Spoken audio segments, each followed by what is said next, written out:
Okay, and I'll mute myself and I'll hand over to Stacey if you've got slides you want to share your screen. Brilliant. Thanks, Angus. Can everyone see those slides?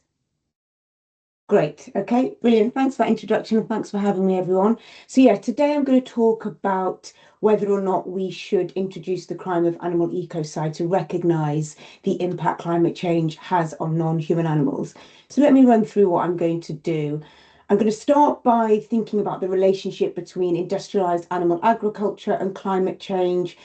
I'm then going to look at the impact of climate change on non-human animals. So here I'm going to look at the impact of animals within agriculture, but also free living non-human animals. Then I'm going to look at the crime of ecocide, what its aims are, and then sort of look at some of the limitations and the criticisms around that, and then think about how we can better protect nature and non-human animals from the impacts of climate change. And that will lead then to my question around whether or not we should introduce the crime of animal ecocide. So let me start by outlining the relationship between industrialized animal agriculture and climate change. So Millman states the global production of food is responsible for a third of all planet heating gases emitted by human activity, with the use of animals for meat causing twice the pollution of producing plant-based foods. And then what I'm particularly interested in here is looking at this kind of circular relationship between animal agriculture and climate change, and then the impact on non-human animals. So as Russ states, the majority of animal scientists and livestock producers are fully aware and accept that the livestock production sector contributes to factors causing climate change, but that in turn livestock production will also be affected by climate change. So interestingly there, Rust is talking more about the impact that climate change will have on the production of meat, eggs and dairy. What I'm trying to move away from is this focus on sort of terminology like livestock production and actually think about what is the impact of non-human animals separate from what they produce for humans to consume. So I think it's worth just spending a little bit of time outlining the real impact of of the industrialized animal agriculture or the industrialized animal industrial complex, sorry. So we know that this comprises of large industrial farms where non-human animals are raised at high density for the consumption of meat, eggs, and dairy. In the US, these are referred to as concentrated animal feeding operations, and they're referred to as mega farms in the UK. These facilities emit greenhouse gas emissions, which have implications for climate change. I think it is worth pausing just to think about what we're talking about in terms of when we say that non-human animals are raised at high density within these facilities. So in the US, in order to qualify as a concentrated animal feeding operation, these facilities need to hold at least 125,000 broiler chickens, 82,000 laying eggs, 2,500 pigs, and sometimes that can be as many as 10,000 pigs or 700 dairy cows or 1,000 beef cattle. So the British equivalent, mega farms, of which there are 800 in this country, in the UK, they must have facilities that can detain 40,000 birds, 2,000 pigs, or 750 breeding sows. And it is estimated that globally, greenhouse gas emissions from factory farming comprise 14.5% of global greenhouse gas emissions. When we're thinking about food production alone, this is as much as 50% of all food production emissions. So now I want to think about, okay, so what is the impact of this on non-human animals? And as I said, scholars who are looking at this and looking at the impact can be divided into two. There are those who think about climate change and the welfare and mortality of non-human animals within animal agriculture, so those animals that are raised on factory farms, or there are those who consider the impact on free living or wild non-human animals. So I'll start with the former, and research has demonstrated that extreme weather events such as floods, heat waves, and storms all have implications for farmed animals. So, according to reports from farmers, sheep flocks who mainly graze on hillsides and are therefore exposed to extreme weather suffer from hypothermia, which is a major cause of death. We also have death from heat exhaustion during heat waves. So this is a result of poor ventilation, either in sheds or in transport trucks. So pigs and chickens are particularly vulnerable to heat exhaustion because they are unable to sweat. In 2022, it was reported that millions of chickens died as a result of heat exhaustion because temperatures inside some of the sheds where they were held reached 45 degrees Celsius. During the same year, there were reports of pigs dying in transit due to heat stress. But heat stress can also affect the immune system of non-human animals, which increases their susceptibility to pathogens and diseases. And lastly, non-human animals die due to storms. So, for example, as a result of heavy snowfall during Storm Emma in the northwest of England in 2018, hundreds of farmed non-human animals were trapped and killed. And likewise, during the snowstorm in 2021, a number of non-human animals were also trapped and killed. Flooding caused by hurricanes is also a major concern for non-human animals. So we can see that there isn't a huge impact on non-human animals as a result of some of these extreme weather events.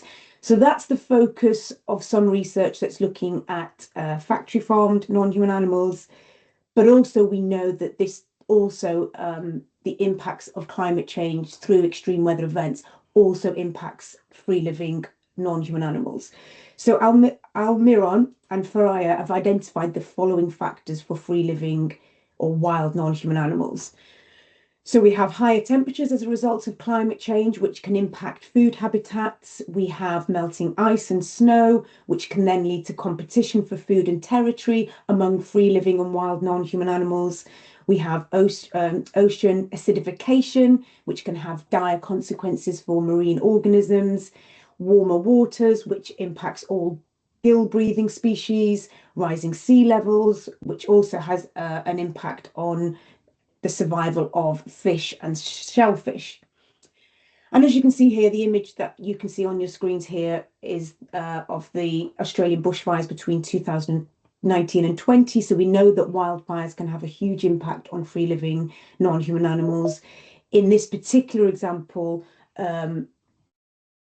over 3 billion non-human animals were either harmed or killed as a result of these wildfires. And in February 2020, the Australian government identified 113 animal species which would need urgent help following these bushfires. Almost all on the list had lost 30% of their habitat as a result of these wildfires. Heat waves can also be fatal for free living non human animals. So, for example, during a heat wave in Western Canada in 2021, it was estimated that 1 billion shellfish cooked inside their shells. And during a heat wave in the UK in 2022, dehydration led to the deaths of various wildlife. Heat waves are also occurring in the oceans, which is killing corals, kelp forests, and sea grass meadows. And to sum up this section, I want to draw on Lindwell, who states half of all animal species in the world's most biodiverse places, like the Amazon rainforest or the Galapagos Islands, are at risk of extinction from climate change. So now I want to consider what steps have been taken to address climate change and where those may be lacking if we're thinking about trying to protect non-human animals from the impact of climate change. So the obvious example to start with is the proposed crime of ecocide. So ecocide is defined by the independent expert panel as unlawful or wanton acts committed with knowledge that there is a substantial likelihood of severe and either widespread or long-term damage to the environment being caused by those acts. In the definition, they do go on to elaborate on 5 key terms, so wanton, severe, widespread, long-term, and the environment. But for our purposes today, I just want to focus on 2 of those. I want to focus on the element of wantonness and what they mean by environment within this definition, because I think it is those 2 that speak to a kind of limitation and where we can kind of hopefully think of better ways to protect not only the environment, but non-human animals. So this wanton criteria means with reckless disregard for damage which would be clearly excessive in relation to the social and economic benefits anticipated. That's how the IEP go on to elaborate in terms of that element. In terms of the environment, the IEP says it means the Earth, its biosphere, cryosphere, lithosphere, hydrosphere, and atmosphere, as well as out of space. So my concerns and reservations around this definition is that it reproduces anthropocentric thinking. So within this context, it prioritizes the human cost of climate change at the expense of recognizing the harm incurred by the more than human world. Indeed, despite its potential to move towards towards a bio or ecocentric understanding of human nature relationships, I believe that this wantonness criteria contained within the definition precludes any transformative potential the crime of ecocide could have. And I've been looking into this in a bit more detail as part of an externally funded project that I'm involved with. We've recently just written an article about looking at the potential of ecocide to address some of these issues. And as part of that research, I was really looking at what the independent expert panel mean when they talk about this wantonness criteria. And at the moment, it seems that it is based on, or the criteria is based against the concept of sustainable development, which it believes will provide a kind of solid foundation for ensuring a proper balance between nature and society. However, I think this is problematic because, as we know, sustainable development still envisions continued growth and doesn't really tackle accumulation imperatives. So if we think about, and here I'm drawing on Minkova, who draws on the example of dam construction to kind of really illustrate how there is this tension between trying to kind of measure the social and economic benefits against the damage to the environment. So if we think about dam construction, whilst this may mean that some people have better access to water or hydroelectric power, this still doesn't negate the environmental damage that is caused by the construction of that dam, nor does it really consider the impact to those displaced communities who've been forced to move to allow this construction. So for me, this raises this question about when we think about this wantonness element and this balancing of the social and economic benefits, who and what interests and values are taken into account. But also, I think for me, when we're thinking about the anthropocentric nature of the crime of ecocide, this then also leads to two questions, in my view. So, what do we mean by the environment? And what types of nature within this environment are we protecting? And then my final question would be, what about non-human animals? So just to reiterate, the independent expert panel defines the environment as the Earth, its biosphere, cryosphere, lithosphere, hydrosphere, and atmosphere, as well as out of space. So this is the qualification that they provide within that definition. For me, this is paradoxically both very precise, but also quite vague. But it's certainly very abstract, very scientific, and it feels reductive. It certainly seems to be at odds with Indigenous understandings and interactions with nature, which are rooted much more in relationality and an ethics of care, and where there is this kind of spiritual relationship with nature. So as I said, this has led me to sort of start thinking about what do we mean by nature and the environment? Who and what is precisely going to be protected by the crime of ecocide? And obviously, we don't have enough time to go through all of the different work that has been produced about, defining what counts as the environment, what do we mean by nature. For our purposes here, and to supplement the definition provided by the independent expert panel, I want to focus on the definition of the natural environment that's provided by the UK Environmental Act of 2021. And this includes, so the natural environment within this Environmental Act would include living elements of the environment, so plants, wild animals, other living organisms and their habitats. It would not include domesticated animals such as livestock and pets. the definition would include non-living elements such as air, water, and land. So I think this is a good starting point for extending what the IEP has proposed in terms of their definition of the environment. However, I would revise this definition so that domesticated non-human animals, so pets and livestock, are not excluded, and that any harm to the natural environment would consider the impact on all living and non-living elements and, where relevant, their habitats. So for me, I think more attention needs to be paid to the impact of climate change on non-human animals. So I focused on my first kind of criticism of the definition of ecocide proposed by the independent expert panel, that is its anthropocentric focus.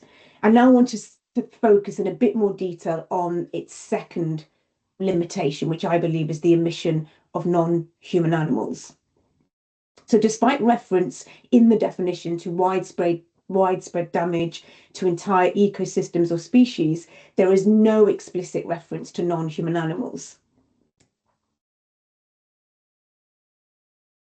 So far, I've outlined the ways in which ecological destruction and its knock-on effects in the form of climatic weather events has negative implications for non-human animals. So while I think the definition of the natural environment as outlined in the Environmental Act is an improvement on the definition provided by the independent expert panel, neither adequately address the impact of anthropogenic climate change on non-human animals.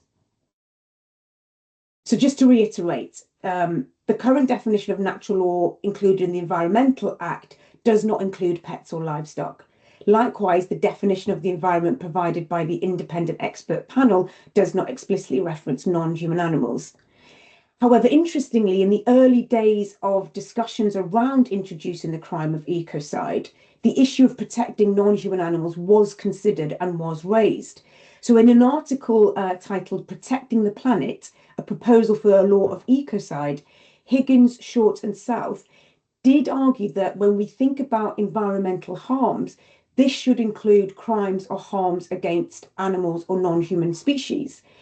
So in this instance, they state that there should be an awareness of the abuse, mistreatment, or death of animals and birds as a result of oil spills, deforestation, or an acknowledgement of the damage resulting from activities that cause air or water pollution, soil erosion, or climate change.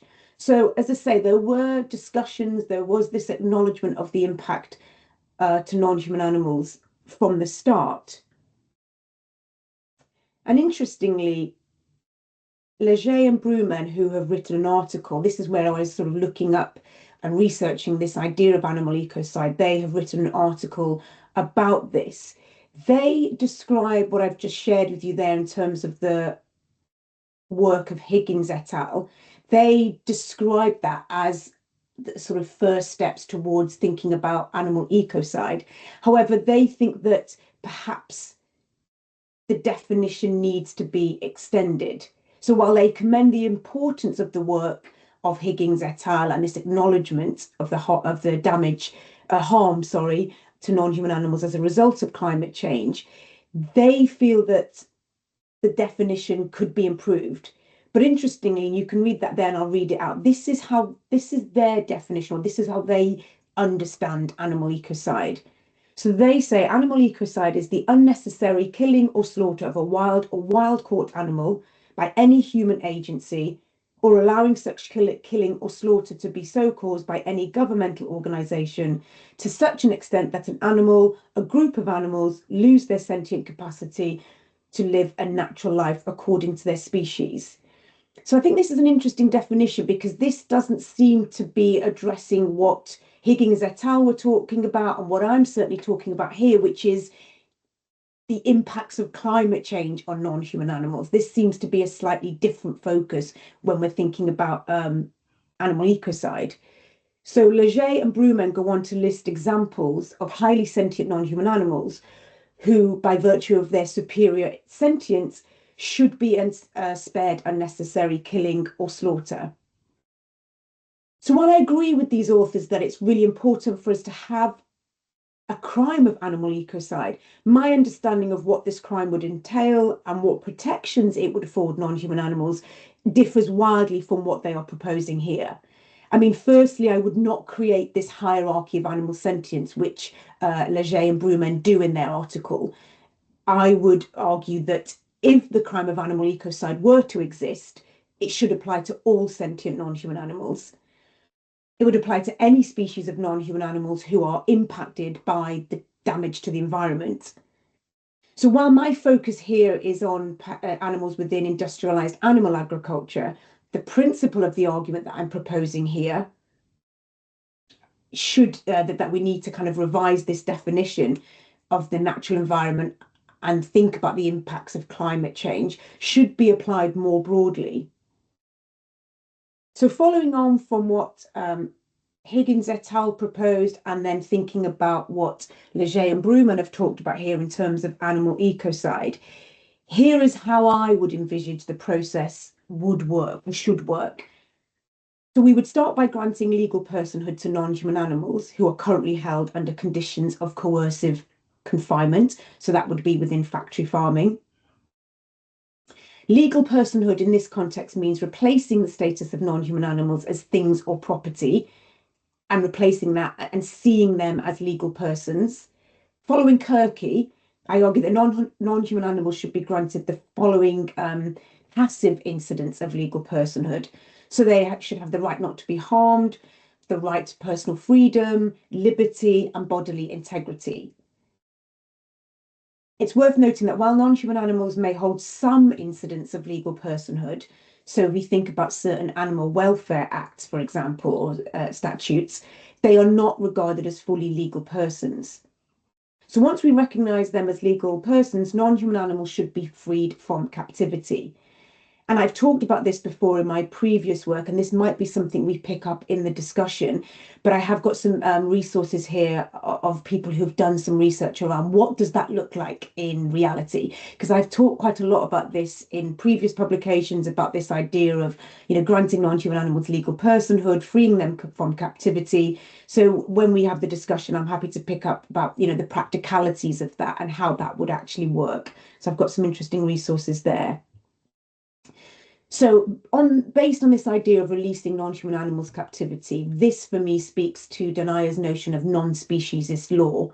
Under this law, it would be illegal to hold non-human animals captive. So this would then result in the dismantling of the industrialized animal agriculture, which in turn would reduce greenhouse gas emissions and reduce the impacts of climate change.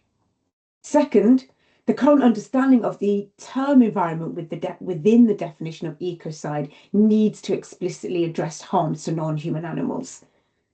So for me, this harm to non-human animals is incurred either through acts of ecological destruction, such as deforestation, oil spills, or it is incurred through extreme weather events caused by anthropogenic climate change.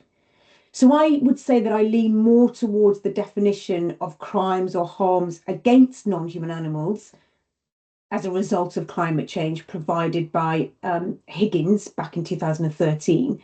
However, I would offer the following revised account of the harms that non-human animals suffer when the crime of ecocide occurs. So we would think about the harm, death of non-human animals whose habitats have been destroyed as a result of ecological destruction. So that could be oil spills, deforestation, or land appropriation and dispossession. So as a result of land grabs.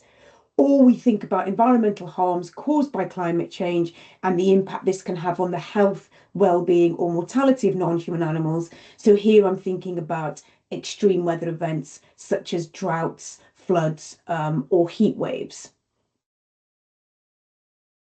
And this for me forms part of a wider project around multi-species justice. So non-human animals are morally significant sentient beings who I believe must be included in our ethical deliberations on the impacts of climate change. Our discussions around who is vulnerable to the impacts of climate change must include non-human animals. this is the focus of the book that I'm currently working on, which, as Angus said at the beginning, is around an intersectional analysis of the relationship between anthropogenic climate change and atrocity crimes. So in the book there, I look at other crimes such as atrocity crimes, war crimes, genocide, and crimes against humanity. But I also include ecocide. And my understanding and discussion of ecocide is based on a definition that has a better understanding of what we mean by the environment, but also a definition that does recognize the harm to non-human animals. So here I also, in the book, I'm focusing on how race, gender, and speciesism informs experiences and responses to the climate crisis.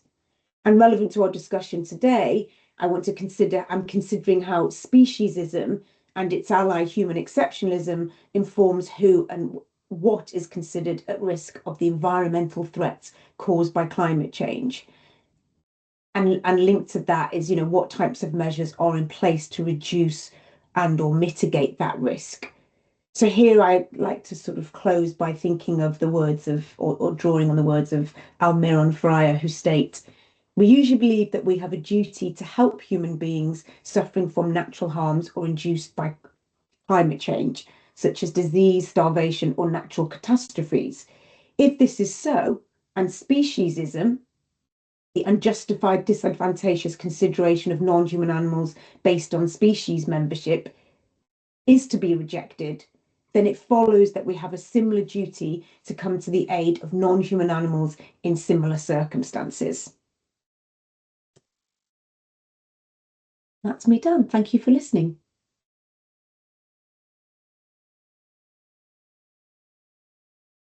Thanks, Stacey, for an excellent presentation. I'll just stop the recording.